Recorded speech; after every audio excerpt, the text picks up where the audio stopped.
पिछले कुछ दिनों से जब से रमेश बिधूड़ी जी भारतीय जनता पार्टी से कालकाजी विधानसभा में चुनाव लड़ रहे हैं, लगातार गुंडागर्दी और दहशत का माहौल भारतीय जनता पार्टी द्वारा कालकाजी विधानसभा क्षेत्र में बनाया जा रहा है।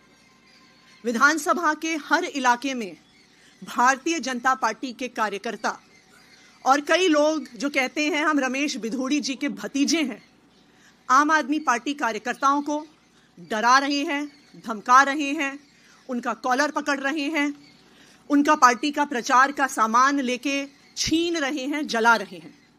मैं एक एक करके पिछले एक हफ्ते में हुई ऐसी गुंडागर्दी की घटनाएं आप सभी के साथ शेयर करना चाहूंगी। 15 फरवरी को गिरिनगर इलाके में आम आदमी पार्टी के वार्ड अध्यक्ष अरुण चौहान जी और हमारी महिला विंग की टीम डोर टू डोर कर रही थी।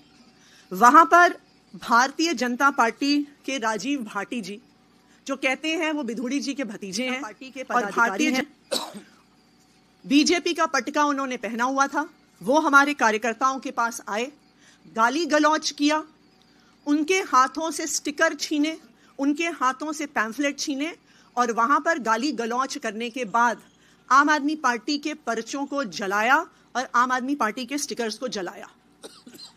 19 जनवरी 2025 गोविंदपुरी गली नंबर 3 में दीपा सिंह जी नाम की आम आदमी पार्टी की एक कार्यकर्ता हैं।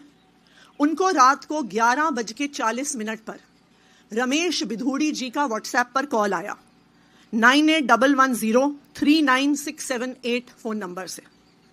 रमेश बिधूड़ी जी ने दीपा जी को कहा कि तुम पहले भारतीय जनता पार्टी में होती थी कई साल पहले, तो वापस आ जाओ।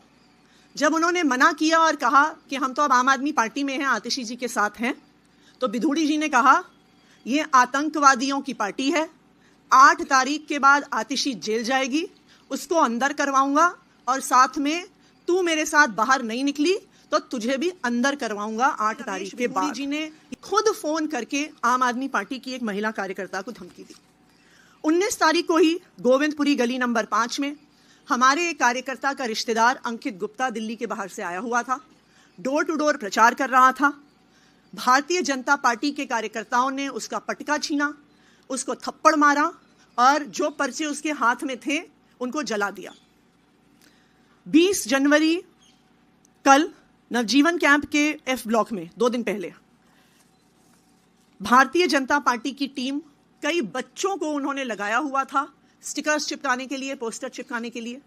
जब हमारी एक कार्यकर्ता विजेता कुमारी जी ने इस पे ऑब्जेक्शन किया तो वहीं पर खड़े होके भारतीय जनता पार्टी के कार्यकर्ताओं ने आम आदमी पार्टी की महिला कार्यकर्ता से गाली गलौज करी। कल ये भी 20 तारीख को 1 नंबर गली गोविंदपुरी में, और इसकी कल मैंने शिकायत भी करी इलेक्शन कमीशन के ऑफिसर से, मनीष बिधूड़ी जी जो कहते हैं कि वो रमेश बिधूड़ी जी के भतीजे हैं, इन्होंने हमारे कार्यकर्ताओं के साथ गाली गलौज किया और कहा घर बैठ जाओ वरना हाथ पैर तोड़ देंगे। 21 तारीख को गिरिनगर में मानव कल्याण कैंप के सामने फिर से इन राजीव भाटी जी ने हमारे एक कार्यकर्ता रोशन चौहान जी को रोका, उनको कहा कि भारतीय जनता पार्टी में आ जाओ। फिर उनको कहा कि रमेश बिधूड़ी जी आपसे फोन पे बात करना चाहते हैं। राजीव भाटी जी ने अपने फोन से रमेश बिधूड़ी जी को फोन लगाया, रोशन चौहान जी से बात करवाई। रमेश बिधूड़ी जी ने उन्हें बोला कि बहुत प्रचार कर रहे हो, बहुत फुर्ती आ गई है तुम्हारे अंदर, कहा कि भारतीय जनता पार्टी में तुम पहले थे, वापस आ जाओ। जब उन्होंने कहा मैं आम आदमी पार्टी के साथ हूं और रहूंगा, तो रमेश बिधूड़ी जी ने उनको कहा कि तुम्हारी बेटी का ग्रेटर कैलाश में घूमते हुए मेरे पास एक वीडियो है, तू घर से बाहर निकला तो तेरी बेटी का वीडियो वायरल कर दूंगा। तो हम साफ साफ देख सकते हैं कि भारतीय जनता पार्टी के प्रत्याशी रमेश बिधूड़ी जी, उनके अलग अलग कार्यकर्ता, उनके भतीजे आज चुनाव नहीं लड़ रहे हैं, आज वो पूरे इलाके में सिर्फ और सिर्फ गुंडागर्दी फैला रहे हैं। आज इन सारे मुद्दों पे हम इलेक्शन कमीशन को कंप्लेंट करने वाले हैं कि रमेश बिधूड़ी जी पर, उनके कार्यकर्ताओं पर, उनके भतीजों पर एफआईआर दर्ज की जाए और सख्त से सख्त कार्रवाई करी जाए। अब मैं अरविंद जी से कहूंगी वो अपनी बात रखें। अभी जो आतिशी जी ने कहा ये बेहद बेहद चिंताजनक है। जिस तरह से गुंडागर्दी और हिंसा भारतीय जनता पार्टी फैला रही है, ये जो आतिशी जी ने कहा ये वारदातें केवल उनकी विधानसभा तक सीमित नहीं है। पूरी दिल्ली के अंदर मेरे पास न जाने कितने हमारे कैंडिडेट्स आ चुके हैं। मेरी अपनी विधानसभा में, राजेंद्र नगर में, इधर उधर कई जगहों पर हमने देखा है और शिकायतें आ रही हैं कि भारतीय जनता पार्टी पूरी तरह से गुंडागर्दी के ऊपर उतरी हुई है। कोई भी पार्टी या कोई भी कैंडिडेट हिंसा क्यों करता है? उसे हिंसा करने की जरूरत क्यों पड़ती है? वो तभी हिंसा करता है जब वो देखता है कि बाकी अन्य अहिंसात्मक तरीके से, शांतिपूर्ण तरीके से उसका जीतना असंभव है। जब उसके पास कोई नैरेटिव नहीं होता, जब जनता उसके साथ नहीं होती, जब जनता उसकी बात नहीं सुन रही होती, तब वो फिर हिंसा पे उतारू होकर येन केन प्रकारेन वो चुनाव जीतने की कोशिश करता है। आज दिल्ली में भारतीय जनता पार्टी की यही हालत है। पूरी दिल्ली में भारतीय जनता पार्टी अपनी ऐतिहासिक हार की तरफ धीरे धीरे, या मैं कहूँ ये हार ऐसी होने वाली है भारतीय जनता पार्टी की, शायद भारतीय इतिहास के अंदर लिखा जाएगा कि एक पार्टी थी जो इतनी बुरी तरह से हारी। उसकी वजह से अब इसकी कमान अमित शाह जी ने संभाल ली है केंद्र में, और पूरी दिल्ली पुलिस को कानून व्यवस्था से विड्रॉ कर दिया गया है। और पूरी दिल्ली पुलिस को विड्रॉ करके उनको केवल और केवल भारतीय जनता पार्टी के चुनाव प्रचार में करने में, पूरी दिल्ली पुलिस अब भारतीय जनता पार्टी का चुनाव प्रचार कर रही है। और चुनाव प्रचार कैसे कर रही है? भारतीय जनता पार्टी के गुंडों को गुंडागर्दी करने में संरक्षण देते हैं या फैसिलिटेट करते हैं, पार्टिसिपेट भी करते हैं। पूरे खुलेआम गुंडागर्दी चल रही है। पैसे बांटे जा रहे हैं, सामान बांटे जा रहे हैं, साड़ियां बांटी जा रही हैं, और पुलिस वहीं खड़ी होती है। पुलिस बाकायदा लोगों को लाइन में खड़ा करा के प्रॉपरली उनको सामान दिलवाती है, प्रॉपरली पैसे दिलवाती है, चेक करती है। वोटर हो तो सामान लो, वोटर नहीं हो, वोट नहीं बना हुआ तो पुलिस बाकायदा चेक कर करके सामान बंटवा रही है। तो पुलिस के संरक्षण में पूरी दिल्ली से दिल्ली पुलिस को विड्रॉ कर लिया गया कानून व्यवस्था से। और इसलिए हम देख रहे हैं पिछले कुछ दिनों में किस तरह से पहले से ही चरमराई हुई थी दिल्ली की कानून व्यवस्था, ध्वस्त हो चुकी है दिल्ली की कानून व्यवस्था, क्योंकि दिल्ली के लोगों के संरक्षण देने के लिए, उनको सुरक्षा देने के लिए कोई पुलिस अवेलेबल नहीं है। सारी दिल्ली पुलिस केवल और केवल भारतीय जनता पार्टी को गुंडागर्दी को संरक्षण देने के लिए लगी हुई है। मेरी एक दो एसएचओ से बात हुई, उन एसएचओज ने मुझे जो बताया वो इतना खतरनाक है कि आप सुन के आपके रोंगटे खड़े हो जाएंगे। उन्होंने कहा जी सीधे एमएचए से आदेश आ रहे हैं, बीच में कोई सीपी नहीं है, कोई डीसीपी नहीं है, कोई स्पेशल सीपी नहीं है, कोई एडिशनल सीपी नहीं है। सीधे एमएचए से आदेश आता है एसएचओ को, फलानी जगह फलाने नेता की के आम आदमी पार्टी के नेता की मीटिंग डिसरप्ट करनी है, और पुलिस वहां पे बाकायदा लेके जाती है बीजेपी के गुंडों को अपने संरक्षण में, वहां पे गुंडागर्दी करवाती है। दिल्ली के अंदर अब केवल आम आदमी पार्टी नहीं, कोई पता चल जाए कि आम आदमी पार्टी का समर्थक है, आम आदमी पार्टी का वोटर है, उसको भी नहीं बख्शा जा रहा, उसको डराया जा रहा है। जैसे अभी इन्होंने कहा धमकाया जा रहा है, डराया जा रहा है। और पूरी दिल्ली के अंदर एक जबरदस्त डर का माहौल है कि खबरदार अगर आम आदमी पार्टी को वोट दिया तो। दिल्ली ने इस तरह की हिंसा कभी नहीं देखी थी। दिल्ली एक शांतिप्रिय स्टेट है, दिल्ली एक सभ्य लोगों का शहर है, दिल्ली पढ़े लिखे लोगों का शहर है। कि क्या तो मैं दिल्ली ये सब बर्दाश्त करेगी? दिल्ली ये बर्दाश्त नहीं करेगी।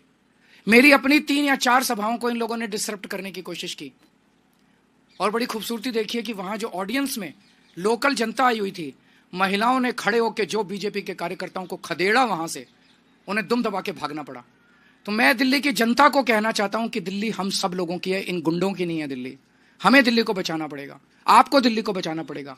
अपनी दिल्ली के लिए, अपने बच्चों के भविष्य के लिए, दिल्ली के भविष्य के लिए आपको खड़े होना पड़ेगा। अगर कहीं ये डराने की कोशिश करें, एकजुट होकर इनका सामना करना पड़ेगा। हम देखते हैं, हम सब 2 करोड़ लोग देखते हैं कि कैसे ये बीजेपी वाले दिल्ली को बर्बाद करते हैं। हम नहीं होने देंगे दिल्ली को बर्बाद। और आप सोच के देखो, चुनाव के पहले अगर ये गुंडागर्दी इस तरह की कर रहे हैं, खुदा ना खास्ता अगर ये जीत गए तो चुनाव के बाद ये दिल्ली का क्या हाल करेंगे, इसकी आप कल्पना भी नहीं कर सकते। हमें दिल्ली की संस्कृति को बचाना है और इस गुंडागर्दी को रोकना है। आप कुछ अगर कोई 1-2 क्वेश्चन हैं तो आप बताइए। वो बिल्कुल रोकने की कोशिश की जा रही है। मुझे ये डर है कि चुनाव वाले दिन रोका जाएगा।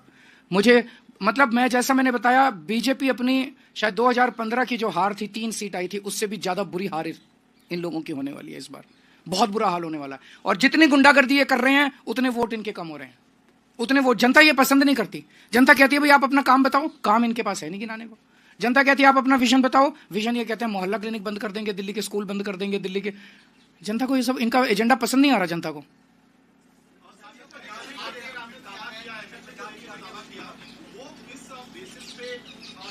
आपको सारे बता दिए, जो एक डेट वाइज, आदमी वाइज इंसिडेंट्स बता रही हैं आतिशी जी। दिल्ली की सीएम आपको इंसिडेंट्स बता रही हैं, उन्होंने लिखित में चुनाव आयोग को शिकायत की है। इनको सबको गिरफ्तार किया जाए। जिन जिन लोगों का नाम अभी आतिशी जी ने लिया, अगर चुनाव दिल्ली में निष्पक्ष होने हैं, कम से कम चुनाव तक इन लोगों को गिरफ्तार करके अंदर रखा जाए। अदरवाइज तो ये खुलेआम है कि पुलिस तो हमारी है, जब सैया भय कोतवाल तो डर काएगा। मेरे को बहुत दुख हुआ दिल्ली का एक नागरिक होने के नाते और दिल्ली का पूर्व प्रवेश वर्मा जी ने जिस तरह से पंजाबियों के कंट्रीब्यूशन को प्रश्न चिन्ह लगाया। प्रवेश वर्मा जी ने कहा कि पंजाब की गाड़ियां घूम रही हैं, पता नहीं कौन लोग हैं उनमें, और 26 जनवरी गणतंत्र दिवस के लिए सुरक्षा के लिए ये खतरा है। तो क्या पंजाबी, सारे पंजाबी आतंकवादी हैं? सारे पंजाबी देशद्रोही हैं? क्या सारे पंजाबी देश के लिए खतरा हैं? पंजाबियों ने दिल्ली को संवारा है। पंजाबियों ने आज जो दिल्ली है जिस स्तर पे, उसमें पंजाबियों का बहुत बड़ा कंट्रीब्यूशन है। पंजाबियों, जो आज पंजाबी हैं, इनके पूर्वजों ने देश के लिए कुर्बानियां दी थी। आज जो दिल्ली के पंजाबी हैं, उनके पूर्वजों ने देश के लिए अपनी जान न्यौछावर की थी। 1947 में जब पार्टीशन हुआ था, लाखों पाकिस्तान से रेफ्यूजी दिल्ली आए थे। उन्होंने न जाने कितनी यातनाएं और कितनी दुर्दशा झेली थी। आज ये छोटा सा लड़का दिल्ली के पंजाबियों को, पंजाब के पंजाबियों को चुनौती देने चला है। हम इसका सख्त विरोध करते हैं और हम कहते हैं कि अमित शाह जी को इसके लिए माफी मांगनी चाहिए पूरे देश से। अमित शाह जी को पंजाबियों से माफी